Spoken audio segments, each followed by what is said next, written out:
Doll collecting is one of my hobbies. I first learned about my taste for dolls when I was young. It was actually thanks to an exercise one of my therapists would give us that I came to really like them. My interest wasn't just about getting a new toy or something to pass the time with. It was about the doll itself. I found them really pretty and captivating, but not completely perfect. At least not for what I considered perfect. The dolls given to me for therapy actually helped determine one of the issues I struggle with the most, OCD. The dolls, although they were pretty, I still couldn't find them quite perfect. It was because of this that I learned how to fix them. It didn't take much, really. A quick Google search and I was able to find all kinds of different ways to fix the messy hair and ugly eyes. I remember begging my daddy to buy me all the tools I needed to fix my dolls, from paint to brushes and other things that weren't normally bought from the grocery store. He agreed to buy me everything if I was good when family was over, or whenever he needed me to be a good kid and do whatever my therapist said. I, of course, agreed right away, as fixing these dolls had become my #1 priority and nothing else. He would buy me all kinds of dolls, from porcelain to Barbies and even Bratz. Every doll he bought became a project. It was like a blank canvas I couldn't wait to get my hands on. It didn't really come as a surprise when I became interested in art as well. It was soon enough that I started to take art classes, and even though it wasn't the same as fixing my dolls, it was still something that captivated me and made me feel like the world was at peace. Every year of school came with a new year of art, and I learned a lot of different techniques that I quickly tried to apply to my doll hobby. It was amazing how you could use pencils, pastels, acrylics, oils, and even watercolors to make the doll look more alive, or just have a different type of personality. Every doll had a personality. It wasn't just about doing a new project, but making them feel more human. One doll had to just love purple. That's why their hair was dyed that color, and their lips were a deep lavender. Another doll was grumpy and shy, so they had to show it through their outfits, hair, and makeup. Some dolls were even elves and orcs, fitting into whatever fantasy world I was thinking of at the moment. It was a hobby that grew with me, but it was something I also just didn't like to share. It was especially hard during high school when people wanted to come over and stay at my house. My daddy was usually out on business meetings, and my siblings were already in college, so I was left alone a lot. It was a big house with a large projector, game room, a wet bar, and multiple rooms. In other words, it was the perfect house for high school kids to be their usual crazy selves. It was just something I couldn't get into. I was good at making friends in general. I was good at getting along with people. It was honestly surprisingly easy, and people often talked about how they found me fun to hang out with. I wasn't sure how or why, but I just didn't think much about it. I never understood how people could have issues making friends or just blending in. I thought it was something easy to do. But I still didn't really like a lot of things. I just went along with it because it was easier. I didn't like parties. I didn't want my hobby time to be interrupted. There was time for friends and school, and then there was my me time, my doll time. It was a schedule I followed every single day. It couldn't be interrupted, and it wouldn't get interrupted. I had to follow it, otherwise I became moody and just not the nicest person to be around. I also just didn't want people to see what I was creating. It was too personal, too intimate. Inviting people over meant that there was a slim chance that they would come into my room and then they'd see everything. The mere thought made me shiver back then. They couldn't, no, they wouldn't see my room. I still wanted people to see what I was creating, though. Of course I did, I was proud of it. But I did so with a username in Instagram and different forums. I never associated myself with my doll world. It was about my work and my art, not whatever I was doing in high school. My IG was full of pictures of my dolls and the project I was working on. I was honestly surprised whenever I gained a large following, enough that people started to ask me to do custom dolls for them. I wasn't sure how to react to this, but I still gave it a try. Instead of getting a normal part-time job, I ended up working on dolls for other people. Sometimes they'd send me whatever doll they wanted me to fix, and other times I would buy the base and charge them extra. What I cared about the most was that I was making good money doing what I loved. I couldn't believe it. I was a freshman in high school and I was already making a decent amount of money compared to regular part-time jobs. It was a dream come true. One day, a customer asked for a different kind of project. A doll I have never seen before in my life. She was beautiful, like no other doll I've ever seen before. The skin color looked very real. It wasn't just the normal default colors most dolls had to let you know what race they were. No, not at all. This one looked human. The doll had very different features, a nicer nose and eyes, pretty ears and full lips. But what was the most impressive was that this doll was hollow. It had tight strings that kept it together and made it so she could pose in all sorts of different ways. It had no eyeballs, no hair, no nothing. It came completely blank for you to fix and make it your own. I can still remember the first time I received it. The woman sent the whole doll to me to work on instead of just the head, and so I was able to hold one of those dolls for the first time. She was heavy and smooth. The doll had a very specific smell that I can still clearly remember. She was shown to me without eyes, but the owner had included a pair for me to use while I worked on her. It took me a couple of minutes of figuring out how to open her head before I was able to set them in place. It was as if she came to life when those eyes were in her. Yet, she was not perfect. It took me a couple of weeks to finish this doll. I took extra time with this one. I had to rework her face paint a few times, and then her nails and the rest of her body. I just had to make sure she was flawless in any way I could. From every freckle to every line on her fingers, from the beauty mark on her upper lip to the perfect maroon eyeshadow. I just had to make sure she was stunning. She was sent back to her owner after I was done, and the woman couldn't express how happy she was with my work. I was grateful too. She taught me about these new dolls. The next time I saw my daddy, I begged him for one of those dolls. I could have used my own money, but instead, I decided to see if I could get it as a present. I was only allowed to get it if I could finish my school year with high grades, so of course I made sure I did. If seeing that woman's doll had made me amazed, it didn't compare at all to the time I first got one of my own. I can't remember how many pictures and videos I took, but I'm sure at some point I was ready to cry. The doll was perfect, just like in the pictures I saw. Even though she was a blank canvas with no eyes, no hair, no nothing, to me, she was already perfect. I was going to make her flawless. She was going to be my favorite. I worked on that doll during my whole summer break. I went to a few summer classes and hung out with friends, but I only truly enjoyed my time when I was working on that doll. By the time I was done, I was already itching to start a new project. There were so many companies making these dolls, and on top of that, they were all so very different. I wasn't only getting girl dolls anymore, but also boy dolls that looked just as beautiful. It was a whole new experience. These dolls were so expensive though, and I just couldn't ask Daddy for every single one. I had to work extra hard on other people's dolls to buy my own, and I also had to get a part-time job to be able to afford everything that I wanted. My grades stayed high, or else I wouldn't get a new doll on my birthday or Christmas.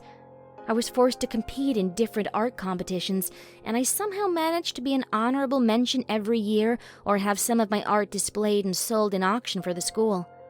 It was something fairly normal, and I was for sure not the only art student doing it. It didn't feel as special as when I was working on my dolls. High school graduation came, and as a present, my dad got me a new doll, This one, the most expensive I have ever gotten.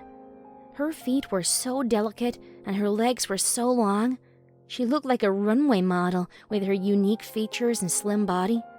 She was just asking to be turned into art, just begging to become something more. College was a rough time for me. I had to move away from home and live in college dorms. A college that was specific for art should have given me some confidence about showcasing my hobby, but I still just wasn't quite prepared for it. I had to leave all of my dolls at home and only bring some of the smaller ones to work on whenever my roommate was away. My roommate was quite different from me. Maybe we were just raised differently. My daddy was very strict when it came to manners and behavior. He insisted in always showing a polite attitude and pushed for elegance. He wanted a well-educated kid that looked nice and was also well-behaved. But my roommate was the complete opposite. It was hard living with them. They always wanted to invite people over and enjoyed being loud and obnoxious. If it wasn't a party, it was a large study group. If it wasn't that, it was a group project or something of the like. It was impossible to find peace and quiet in my own living space, something I'd never struggled with before. They were quite pretty, though. I especially couldn't deny how their eyes looked like big emeralds that only shone brighter when they were laughing. I quite liked that color, so I used it on one of my dolls. The life it gave them was something that still makes my chest warm. I didn't have the same roommate after, though. It was quite a shame. Summer breaks and winter breaks were the only times when I could truly find peace. It was the only time I could go home and truly enjoy my life again, especially now that I'd found a new way to make my dolls feel more alive and well. I reworked almost all of my dolls doing this. The eyes needed to be changed, and the hair too. I needed to apply my new technique to every single one, and maybe leave a few to work on during school. College was a bore, but I got it done and earned myself an internship in one of the museums near the city I was thinking of moving to after getting enough money. My art degree was not something my daddy truly approved of, but I knew very well what I wanted to do since the beginning. My internship wasn't as a receptionist or some guide, not at all. I was going to be working under very talented people whose job was to restore art pieces. Paintings and carvings that had been done hundreds of years ago needed to be taken care of. They needed to be preserved to stay alive. Touching or just getting near those pieces and helping those colors become brighter was something I had been aiming for since the very beginning. It made me feel connected to someone.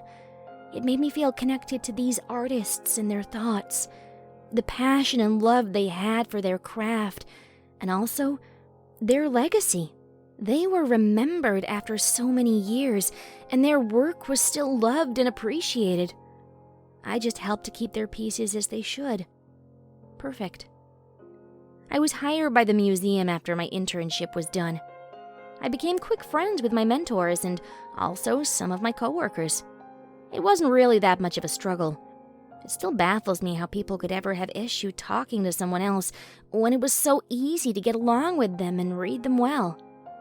I moved out of my family home, and I remember my daddy crying and hugging me tighter than ever that night. I couldn't understand why he was so sad, or maybe he was scared for me. My first apartment was industrial. I needed to have a large living area to work on art pieces and also my dolls. Just like with my dolls, I ended up uploading my restoration work online. And not before long, people reached out to me to restore paintings they had, some of them quite valuable, and some others just being family heirlooms. By then, my doll hobby had also evolved as I'd found new dolls to work on. It made working a lot more enjoyable as these dolls were quite pricey.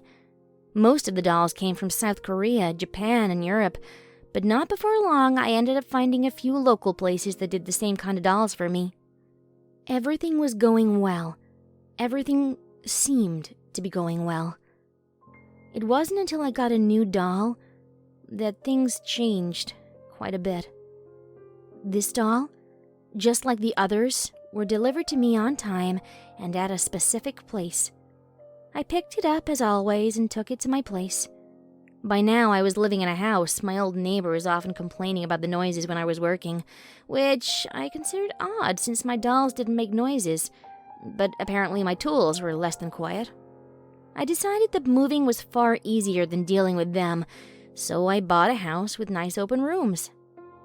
I unwrapped my doll like I had done so many times before, and was more than thrilled that I wasn't going to have to change the hair. The deep black matched perfectly with what I had in mind. Photos never do many dolls justice. It isn't until you see them in person that you know exactly what you have and what you want to do. However, that night, something strange happened. I left my new doll in my basement, where I have all my other dolls. Sunlight isn't too good for my dolls, you see, and down there is cold and nice for them. I left the doll sitting on a chair, and the next morning the doll was at the foot of the stairs. I wonder if maybe I'd misplaced it, or maybe it accidentally fell? I wasn't sure how it made it all the way across to the stairs, though, but I brushed it off as an accident. Dolls couldn't move. I lived with them for years, and they couldn't do anything. This doll, though, it was just different. I still had to finish a few projects before I could get started with it, but odd things kept happening.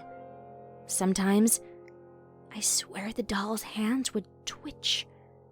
Or so I thought. I wasn't sure. I kept blaming it on my imagination or the chemicals I was using, and also the fumes from paint. Some other times, the doll's head was facing a completely different direction, and other times I could have sworn I saw the doll's eyes moving, following me. It would always happen when I wasn't looking properly, or something I could see from the corner of my eye. It was starting to make me paranoid. I was too paranoid, really. It wasn't supposed to be like this, right? I have worked on so many dolls before, and had collected so many tools to make them my work, from eyes of different colors to hair and outfits, and this had never happened before. I finally finished my other piece. I wasn't sure why, but boys usually took me longer to work with, probably because it was harder for me to find a personality for them, with how guys' fashion can be so boring and their makeup cannot be as flashy. The point was that I could finally start working on my new doll. I was scared at first. Hell, I was afraid to even get started. What if I wasn't being paranoid? What if there was truly something wrong with this doll? I was afraid, but I also couldn't help the need to start working on something new. I think that was my last mistake. I was used to molding my dolls to fill whatever mold I wanted them to take, but this one didn't like it. This one was made wrong. The night after I worked on my new doll, I woke up in the middle of the night to loud noise in the basement. At first, I thought it could be someone that was trying to sneak in and rob me, but that thought changed quickly when I checked the downstairs. I watched from the door as the doll I was working on moved. It was walking, turning around as if lost. Their long and beautiful hands were trying to find something around them, and it wasn't until I found myself gasping that the doll turned toward me. The doll couldn't see because it had no eyes yet. I had removed the ones it came with to replace them with new ones, but the doll could hear and feel what was around them. They knew where I was standing, and in a matter of seconds, the doll was running and tripping through the steps to get to me. I closed the door and locked it. I even moved tables in front of it. I was terrified. I had never seen something like that before. I tried calling the people that sold the doll to me, but like always, they said it wasn't their issue, and also how all sales were final. But they did something wrong. They had to. This never happened before. The doll was cursed. There was something wrong with it. I could hear the doll banging on the door. I could feel it moving around in the basement, and I could feel the desperation. It was going to get free. It was going to get free, and it was going to come after me. It was 3 days after that I just couldn't deal with it anymore. I was afraid of the doll following me if I just left my home. I was afraid it was gonna find me and curse me for what I'd done. I did the only thing I could think of. I burned the doll. I'd always liked my house, but I couldn't take the risk of this following me to the next one, and as much as it pained me to ruin the collection in my basement, there was nothing else I could do. I took all the dolls I had in my other rooms and the art pieces I was working on. I didn't want to lose my whole collection after all. After that, I took the biggest risk. I moved the tables in front of the basement door and opened it. The doll was at the foot of the stairs again, waiting for me. The damn thing had ruined my peace. It had ruined everything. I shoved the 2 cans of gasoline down the stairs and watched them fall and slowly pool on the floor. The thing must have known what was happening because it quickly tried to reach me again, but I had my lighter ready. I dropped it and closed the door before locking it. I left my house without a second thought. I watched my own home burn. I watched as the gas tank in the basement exploded and the different chemicals I kept there to preserve and work on my dolls. It took firefighters a while to get to my house.